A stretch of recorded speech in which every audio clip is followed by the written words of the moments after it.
What's up, doll collectors, hobbyists, fabs, and besties? I'm Toya, an adult doll collector. Welcome to my miniverse. In a recent video, we checked out the Whitney Houston Barbie. In the comments, a fabsome bestie wanted to know, can you make an inspired look of the Fairy Godmother? Since we've got Brandy from Disney Descendants, The Rise of Red, we gave our little Cinderella a little makeover and switched up her hair.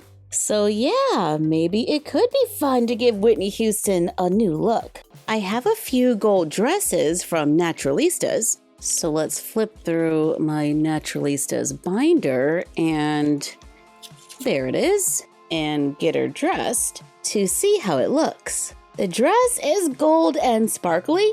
Not sure if it's giving Fairy Godmother, but I like it. Here's another Naturalistas dress. I think it looks fabulous on the Whitney Houston doll, but maybe we'll save this look for the red carpet. But I kinda wanna see her with her hair a little shorter. She has a lot of hair, so we're just gonna trim it down a little. I'm not great at styling doll hair, so we're just gonna do the best we can. Not movie accurate, but it's at a length that I can handle a little better.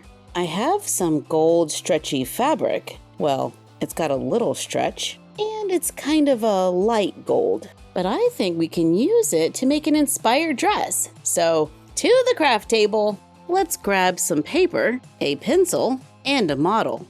I place my model on the paper and trace around it, then remove it and begin cleaning it up. Cut it out, and it's time to test it. Place the pattern on the fabric. I cut 2 pieces for the back, where I just flipped the pattern over.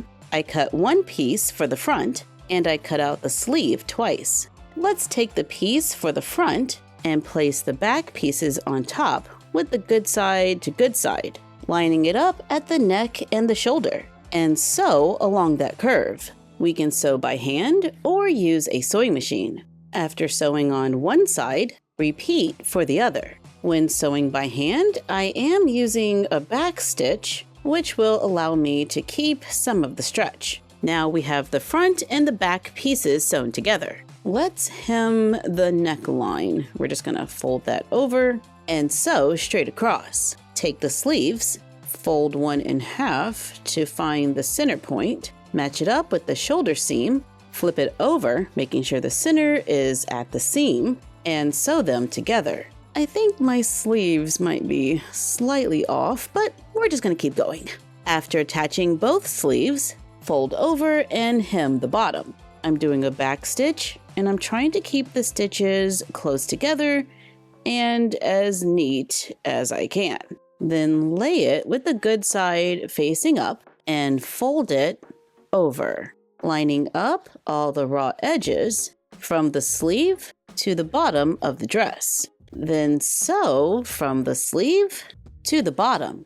Repeat for the other side, then fold over and hem the bottom. Not the neatest job, but hopefully it won't be that noticeable. I take the ends and we're just gonna close up the bottom of the dress by lining up the raw edges in the back and sew up, stopping right before this notch, leaving an opening so we can get the doll in the dress. Now let's flip it inside out, cut a strip of Velcro and pull it apart. I sew the hook side on top of the fabric, fold over and hem the edge on the other side. I did a very narrow hem, then sew the loop side of the Velcro on the inside so the ends can overlap and close. And we have a little gold dress. Let's try it on a doll.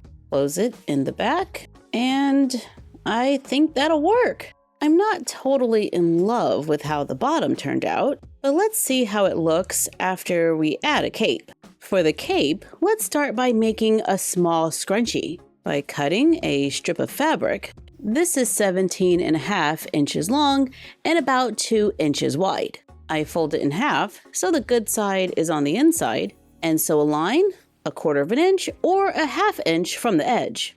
Then let's use a safety pin to flip it right side out, pulling gently so we don't break the thread. So we end up with a long tube. I have a scrap of elastic that measures about 6 inches. I place it on a safety pin and we're going to feed it through the tube.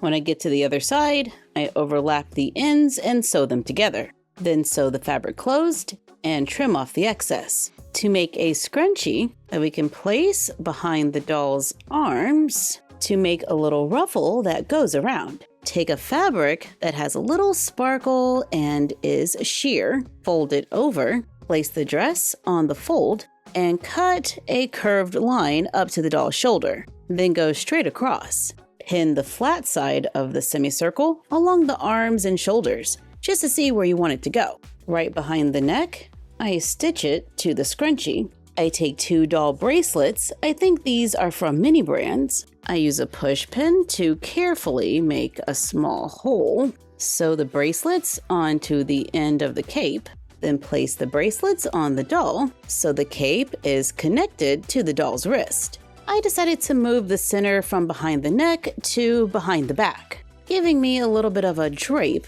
on the sides. We're taking a few artistic liberties, but this is an inspired dress, so let's take a few more. I got beads from Dollar Tree and Michael's. I string a few together on thread, then sew them to the dress, adding a little more detail to the top. Since we have all these beads, we might as well use a few more. After stringing several beads together, I sew them onto the ends of the cape so they can drape behind her. I think the dress is looking pretty good, so let's set up our backdrop. I'm already liking the grass and the blue sky, so let's bring in our cottage that we made with a shoebox. On the inside, it has kind of a warm storybook vibe, the kind of place we would expect to see Cinderella, sitting in her own little corner, in her own little chair. But let's change her outfit right quick. All right, that's better. Now she can wait in her corner for her fairy godmother to arrive. In our inspired look, we definitely took some artistic liberties, but I like the way it turned out. And I'm totally going to use this pattern to make a few dresses in the future, because that was fun. Thank you for the fabulous comments, and thank you for joining us today while we made a fairy godmother inspired look. Let us know what projects you would like to see in the comments down below. Like, comment, share, and subscribe. Don't forget to ring the bell and follow us on Instagram and YouTube at MyFroggyStuff and Bella of MyFroggyStuff on Instagram. And we will see you next time. Bye!